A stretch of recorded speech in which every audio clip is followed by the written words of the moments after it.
Hello guys, have a nice day. Column basis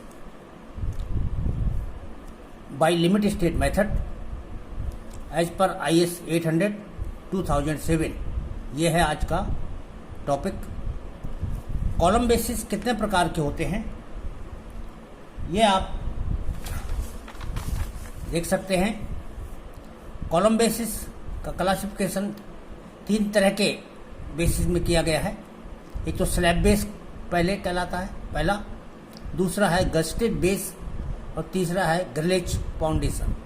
तो इस तरह से कॉलम बेसिस को 3 प्रकार से डिवाइड किया गया है। 3 तरह के होते हैं कॉलम बेसिस। आज हम स्लैब बेस के बारे में एक क्वेश्चन के माध्यम से स्लैब बेस का कंसेप्ट आपको समझाने जा रहे हैं कि स्लैब बेस क्या होता है और इसका डिजाइन कैसे किया जाता है। तो देखें पहले स्लैब बेस होता क्या है। इसके लिए हम ये चित्र देख सकते हैं। इस चित्र में यहाँ देखिए ये हमारा कंक्रीट का ब्लॉक है। ये कंक्रीट का ब्लॉक है। इस ब्लॉक के ऊपर एक ये स्टील की बेस प्लेट रखी हुई है। ये मोस्टली आयताकार, रेक्टेंगुलर या स्क्वायर शेप में होती है। इस बेस प्लेट के ऊपर जो हमारा गर्डर है, आई सेक्शन है, कॉलम के रूप लिए जो प्रयोग किया गया है, स्टेंशन कह सकते हैं, इसको जो है रखा गया है इसके बेस प्लेट के ठीक बीचों बीच।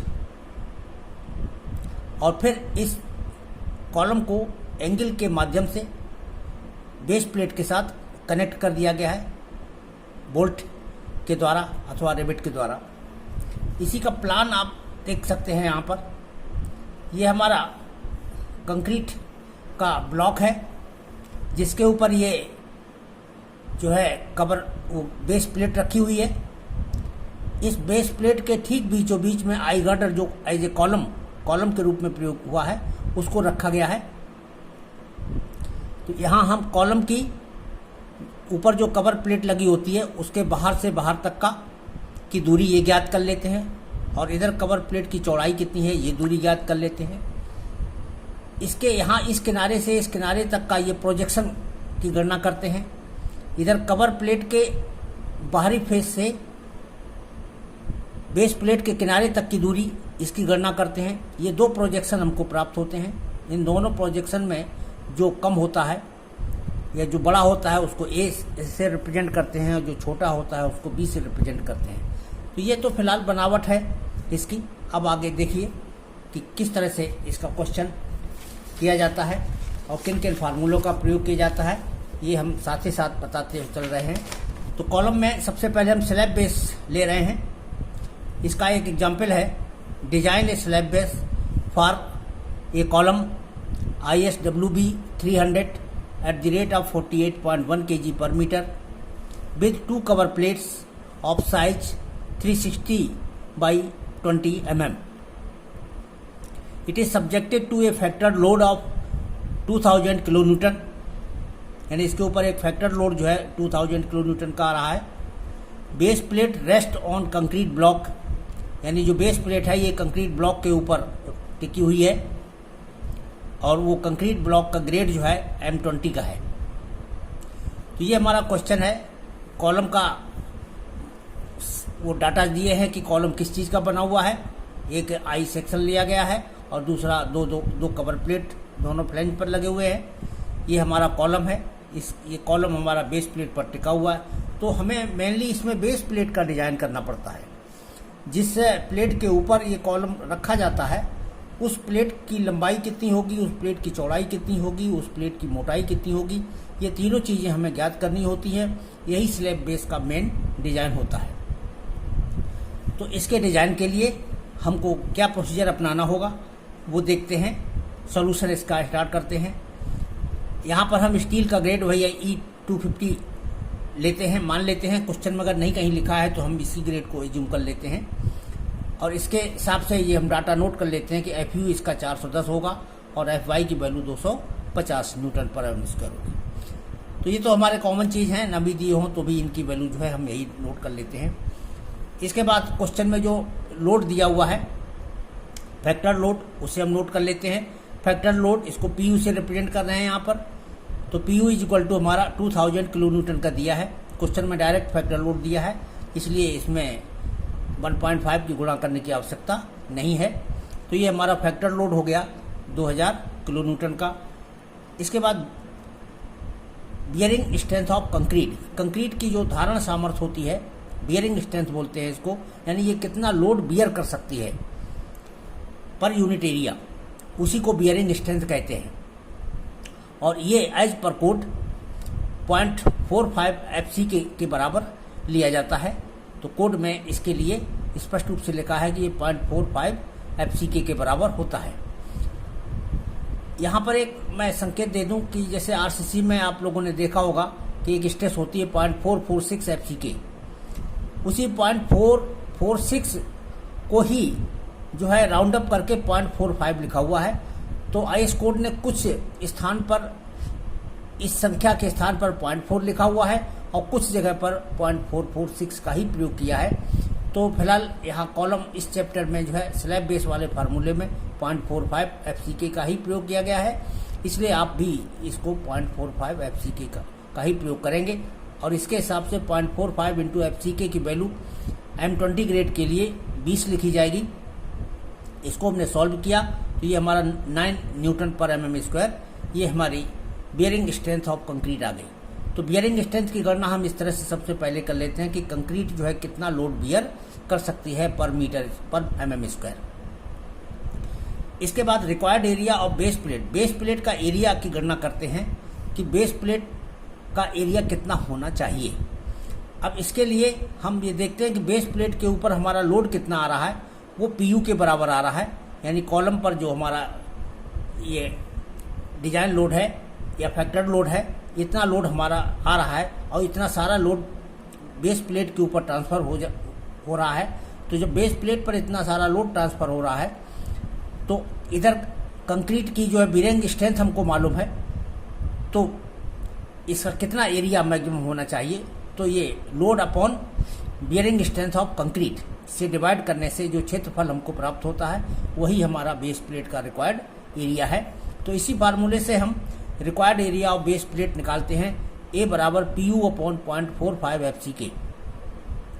तो 0.45 FC ये कंक्रीट की बियरिंग स्ट्रेंथ है और ये हमारा लोड है फैक्टर लोड, बस इससे भाग लगाया, बस इसकी वैल्यू सब्स्टिट्यूट की। ये हमको मालूम है PU बराबर 2000 किलो न्यूटन का था, तो 1000 का गुणा कर दिया, न्यूटन में कन्वर्ट कर लिया और इसकी वैल्यू अभी हमने ऊपर 9 न्यूटन पर mm² कैलकुलेट कर ली है। तो 9 न्यूटन कैलकुलेट कर लेने से इसमें जब हमने भाग लगाया तो ये हमारा एरिया आ गया 222.22 mm², ये हमारा एरिया हो गया। अब इसके बाद हम बेस प्लेट का डिजाइन करने के लिए दो तरह के केस सामने आते हैं। कुछ है एक मेथड में तो बेस प्लेट को स्क्वायर मान लिया जाता है, यानी स्क्वायर शेप की बेस प्लेट मान ली जाती है जिसकी लंबाई और चौड़ाई दोनों बराबर रखते हैं। तो ये स्क्वायर प्लेट का डिजाइन करने का प्रोसीजर के स्टेप्स अलग होते हैं। और दूसरे केस में इस प्लेट को जो है हम में जो प्रोजेक्शन जो हमारे आगे निकल के आते हैं, जो दोनों तरफ प्रोजेक्शन है, इनको बराबर रख करके प्लेट का साइज डिसाइड किया जाता है। तो हम दोनों प्रोसीजर से इस क्वेश्चन को सॉल्व कर रहे हैं। तो पहले स्क्वायर मानते हुए प्लेट का आकार जो है स्क्वायर लेते हुए हम बेस प्लेट का डिजाइन करेंगे। तो केस फर्स्ट हमारा स्क्वायर प्लेट हो गया। अब स्क्वायर प्लेट के लिए जब एरिया हमको मालूम हो गया और प्लेट का आकार कैसा है, स्क्वायर है, तो उसकी भुजा निकालने का सिंपल फार्मूला हो गया, यानी भुजा बराबर अंडर रूट एरिया से हमारी उसकी भुजा निकल आएगी। तो जो बेस प्लेट की साइड है वो L बराबर अंडर रूट A से निकल आएगी। अब हमने जो एरिया यहाँ पर दिया है ये इसी का हमने अंडर रूट कर दिया, अंडर रूट किया तो ये हमारा 471.4 mm प्राप्त हो गया। यानी एरिया का मान कौन सा, यही जो रिक्वायर्ड एरिया है इसी को हम यहाँ रख लेंगे और इसका अंडर रूट करेंगे। अंडर रूट करके ये हमको वैल्यू आ जाएगी, इतने mm इसकी भुजा हो गई। अब यहाँ पर देखिए ये है 471.4 है, इसे थोड़ा सा बढ़ा करके ही प्रयोग करना चाहिए। इसलिए इसको ये 47 सेंटीमीटर के करीब है, तो इसको हम सीधे सीधे 48 सेंटीमीटर मान लेते हैं। क्योंकि ये डायमेंशन mm में है, इसलिए लग रहा है कि हमने बहुत ज़्यादा बढ़ा लिया, 71 की जगह 80 कर लिया है। तो इसलिए 480 mm इसको मान लेना उचित है। तो इसका साइज हमने एक भुजा जो है 480 की मान ली, यानी दोनों भुजाएं इसकी 480 की हो गई। तो प्लेट का जो ये साइज है, अब जैसे इसी फिगर में देख लें, यहाँ पर जो प्लेट दर्शाई गई है वो ये दर्शाई गई है। तो प्लेट का आकार कैसा हो गया, 480 बाई 480 का हो गया। तो प्लेट का दोनों भुजाएं तो ज्ञात हो गई। अब केवल एक चीज़ बचती है, प्लेट की मोटाई कितनी है। तो प्लेट की मोटाई की ज्ञात करने के लिए अब हम इसमें आगे गणना करते हैं प्रोजेक्शन। इसके जो प्रोजेक्शन गणना करने का जो तरीका है उसको आप समझें। क्वेश्चन में गर्डर का नाम दिया हुआ है, गर्डर का नाम दिया हुआ था क्वेश्चन में ISWB 300। इसका मतलब इसकी जो डेप्थ है ये हमारी 300 mm की है। कवर प्लेट की मोटाई इसमें क्वेश्चन में दी हुई है, ये 20 mm की है। तो इधर 20 mm का हो गया, एक कवर प्लेट इधर की 20 mm की हो गई। तो 20 और 20 40 ये हो गया, और 300 mm ये है। तो कितना टोटल दूरी हो गई, 340 mm। तो कवर प्लेट के बाहर से इस कवर प्लेट के आउटर फेस तक की जो दूरी है ये 340 मिलीमीटर, ये हमने फिगर में दर्शा दी। इधर कवर प्लेट की जो चौड़ाई है ये 360 मिलीमीटर क्वेश्चन में ही ली गई है, तो वो हमने 360 मिलीमीटर यहाँ पर इसको लिख दिया। ये कवर प्लेट की चौड़ाई जो कि प्रयोग की गई है। अब प्रोजेक्शन इसमें क्या है, इसमें जो प्रोजेक्शन है इस कवर प्लेट के बाहर प्लेट के इस किनारे तक की दूरी, इसको एक प्रोजेक्शन कहेंगे। यहाँ से यहाँ तक का प्रोजेक्शन ए हो गया, इधर भी उतना ही प्रोजेक्शन होगा। अब इस साइड में प्रोजेक्शन देखिए, यहाँ से यहाँ तक का प्रोजेक्शन ये बी हो गया। कवर प्लेट के बाहरी फेस से इधर बेस प्लेट जितना बाहर को निकली हुई है ये बी हो गया। अब इनमें से एक का नाम ए रखा गया है, एक का नाम बी रखा गया है। इसमें ए बड़ा प्रक्षेप है और बी छोटा प्रक्षेप है। ये हम अनुमान भी लगा सकते हैं, क्योंकि बीच में ये 340 छोटी संख्या है, ये बड़ी संख्या है। तो जब ये छोटी संख्या है तो इधर का प्रक्षेप बड़ा हो जाएगा, क्योंकि भुजाएं तो दोनों की ये बराबर हैं। तो ये बड़ा प्रक्षेप इसको ए से रिप्रेजेंट किया जाता है, छोटे प्रक्षेप को बी से रिप्रेजेंट किया जाता है। अब ए की गणना कैसे करते हैं, टोटल हमको मालूम है ये 480 है। 480 में से ये 340 घटा देते हैं, घटा करके जो ये हमारी दोनों तरफ की दूरियां बच गई, इसका हाफ कर दें तो एक किनारे की दूरी हमको प्राप्त हो जाती है। तो इसका देखिए बिगर प्रोजेक्शन, बड़ा प्रोजेक्शन कितना होगा, ए बराबर 480 माइनस 340/2, ये हमारा 70 mm आ गया। इसके बाद स्मॉलर प्रोजेक्शन, छोटा वाला प्रोजेक्शन कितना होगा, वो स्मॉल बी बराबर 480 माइनस 360, ये 480 में से 360 घटाइए, फिर इसका हाफ कर दीजिए, तो ये एक साइड की दूरी ज्ञात हो जाएगी, और ये हमारी 60 mm आ गई। तो ए की वैल्यू 70 mm आई और बी की वैल्यू 60 mm। तो ए बी के मान आपने यहाँ से निकाल लिए ये प्रोजेक्शन के द्वारा। इसके बाद एक्चुअल प्रेशर इंटेंसिटी ज्ञात करेंगे। एक्चुअल प्रेशर इंटेंसिटी से यहाँ पर पहले इसका कंसेप्ट समझ लें क्या है। ये कॉलम के माध्यम से जो ऊपर से जो लोड आया था फैक्टर्ड, वो PU के बराबर आ रहा था। ये सारा लोड कॉलम के माध्यम से बेस प्लेट के ऊपर ट्रांसफ़र हो रहा है, और बेस प्लेट के माध्यम से यही सारा लोड हमारा कंक्रीट के ऊपर ट्रांसफ़र हो रहा है। तो कंक्रीट पर जो लोड लग रहा है, तो ये कंक्रीट के द्वारा ऊपर, इसके ऊपर बेस प्लेट के ऊपर जो है इसकी प्रतिक्रिया के फलस्वरूप ये दाब कार्य करेगा, प्रेशर कार्य करेगा। तो जो यही प्रेशर इंटेंसिटी है, इसकी एक्चुअल वैल्यू क्या है। एक्चुअल वैल्यू इसलिए कि अगर जितना रिक्वायर्ड एरिया था, अगर हम उतने ही एरिया की प्लेट यहाँ रखते तो नीचे जो प्रेशर है वो हमारा कंक्रीट की बियरिंग कैपेसिटी के ही बराबर होता। परंतु चूँकि बेस प्लेट का एरिया हमने थोड़ा बढ़ा लिया है, इसकी साइड जो है हमारी 471 mm के लगभग थी, इसको हमने 480 mm मान लिया। इसका मतलब एक्चुअल एरिया हमने प्लेट का बढ़ा दिया। एक्चुअल एरिया जब हमने बढ़ा दिया तो नीचे से प्रेशर इंटेंसिटी हमारी कम हो जाएगी। तो इसी को हम प्रेशर एक्चुअल इंटेंसिटी बोलते हैं। इसकी गणना हम यहाँ करते हैं। Total load PU, pressure intensity W बराबर PU upon actual area of base plate. तो actual area of base plate वही 480 बाई 480 mm है और PU की वैल्यू तो 2000 किलो न्यूटन है। तो इसमें हमने वैल्यू सब्स्टिट्यूट करके भाग लगाया, ये हमारा प्रेशर इंटेंसिटी आ गई 8.68। इसका मान देखिए 9 से कम है। 9 हमारी कंक्रीट की बियरिंग कैपेसिटी है, इससे ज़्यादा हो ही नहीं सकता। तो जो एक्चुअल प्रेशर इंटेंसिटी है ये हमेशा 9 से कम ही आएगी, इसलिए इसको यहाँ चेक कर लेना आवश्यक है कि ये 9 से कम है कि नहीं है। अगर नहीं आती है तो कहीं मिस्टेक है, इसको दोबारा चेक करके ये स्ट्रेस हमारा कम ही होना चाहिए।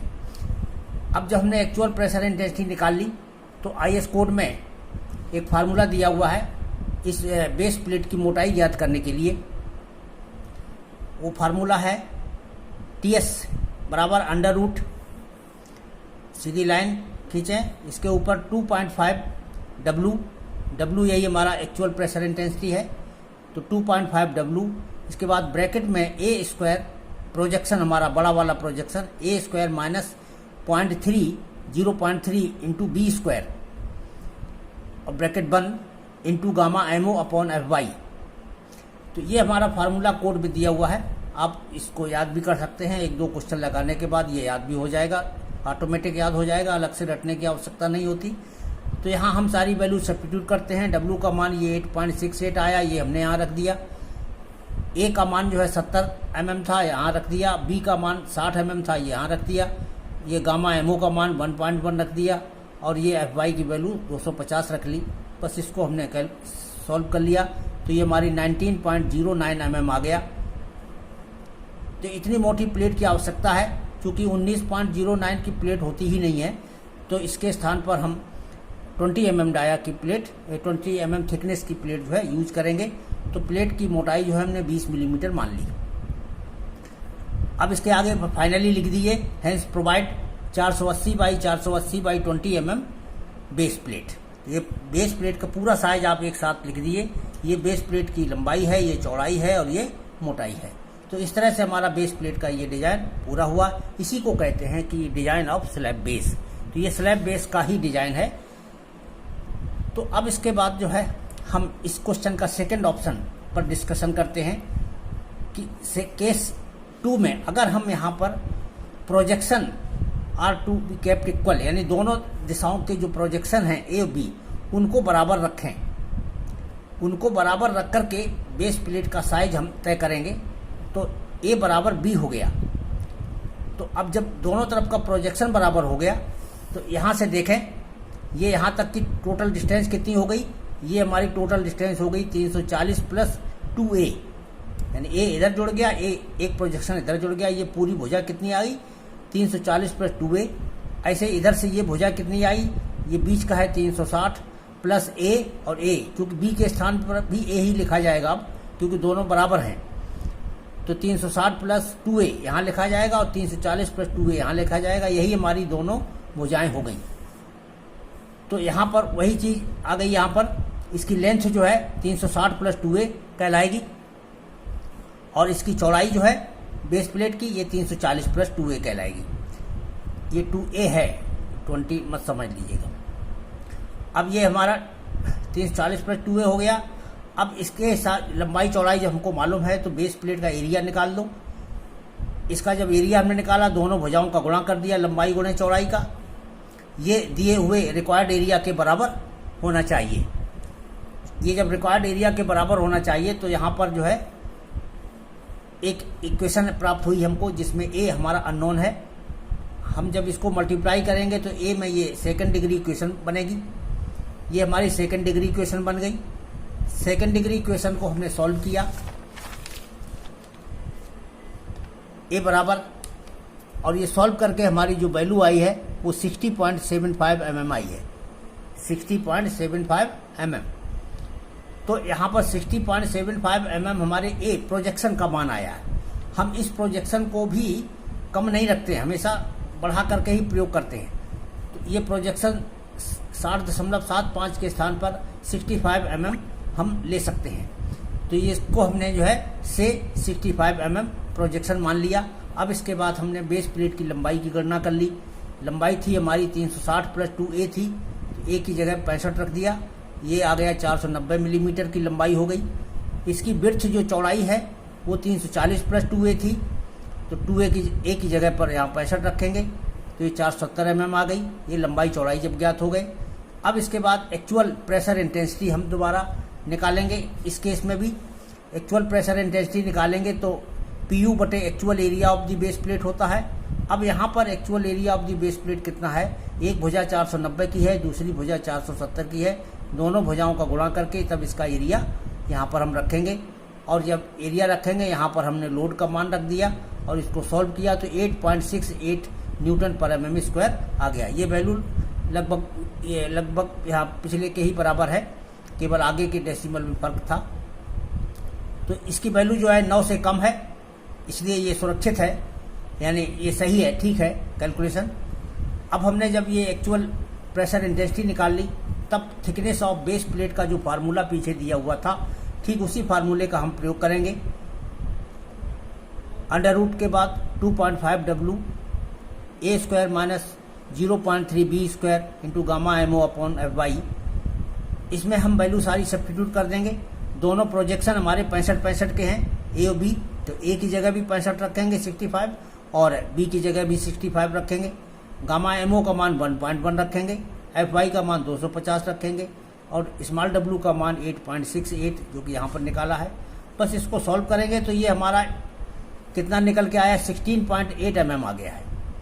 तो ये 16.8 mm है, जो कि इसके बाद नेक्स्ट अवेलेबल थिकनेस जो है हमारी 18 mm की होती है, तो इसलिए हमने प्लेट की मोटाई 18 mm मान ली। अब आगे बस आंसर आपको लिख देना है। Hence provide 490 by 470 by 18 mm base plate. तो ये हमारा बेस प्लेट का डिजाइन हो गया, यानी स्लैब बेस का हमारा डिजाइन कंप्लीट हो गया। स्लैब बेस के बाद कंक्रीट ब्लॉक का डिजाइन भी किया जाता है, लेकिन ये स्लैब बेस के अंतर्गत जो है कंक्रीट ब्लॉक का डिजाइन नहीं आता है, ये एक अलग से स्टेप है। तो फिलहाल स्लैब बेस के डिजाइन में आपको इतना ही करना है कि बेस प्लेट के साइज पूरा डिसाइड करके बताना है।